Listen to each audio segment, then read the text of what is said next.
வணக்க நண்பர்களே, நம்ம இன்றைக்கி என்ன பார்க்க போகிறோம்னா, எங்கள் ஊரில் ரீசெண்டாக ஒரு பெரிய கிரிக்கெட் கிரவுண்டு ஒன்று ரெடி ஆகிட்டு இருக்குங்க. எப்படின்னு கேட்குறீங்களா?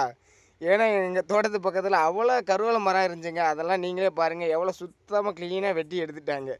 இதெல்லாம் விறகுக்கு பயன்படுத்துறதுக்காண்டி சுத்தமாக எடுத்துகிட்டு அதில் மீதி கிடக்கிற முள்ளை வந்து எரிச்சிக்கிட்டு இருந்தாங்க. என்னடா முள்ளெல்லாம் எரிக்காங்க? ஏன்னா இந்த முள்ளெல்லாம் எடுத்துகிட்டு போய் பயணி காய்க்கிறதுக்கு தான் யூஸ் பண்ணுவாங்க. ஆனால் இதை வந்து எரித்து கொஞ்சம் துகள்களாக்கி அதை வந்து பேக்கிங் பண்ணியிருந்தாங்க. நானும் சரி, என்னடா இதெல்லாம் பேக்கிங் பண்ணுறாங்களே, இது வந்து நம்ம ஊரில் நான் இது வரைக்கும் பார்த்ததே கிடையாது இப்படி பேக்கிங் பண்ணி.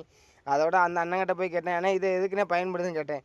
இது வந்து சென்னைக்கு ஏற்றுமதி பண்ணுறாங்களாம். அது எதுக்குன்னு கேட்கும்போது தான் தெரிஞ்சு இதுலேயும் ஒரு பயன் இருக்குன்னு. ஏன்னா இதை வந்து நல்லா துகள்களாக்கி சாம்பிராணியும் அப்புறம் வந்து தீப்பெட்டி தயாரிக்கிறதுக்கு இதுவும் பயன்படுதாங்க. இதையும் பயன்படுத்துகிறாங்க. ஏன்னா இது வந்து நான் இதுவரை கேட்டதே கிடையாது. ஏன்னா இதெல்லாம் பயன்படுமான்னு. ஏன்னா இது கருவேப்பிலை வந்து பயணி ஆகிறது கடைசியில் மிஞ்சம். இந்த விறகோட இந்த ஹோட்டலுக்கு பயன்படுத்துவாங்க. இது அவ்வளோ யூஸ் ஆகாது. ஆனால் இதுவும் பயனுள்ளதாக தான் இருந்திருக்கு.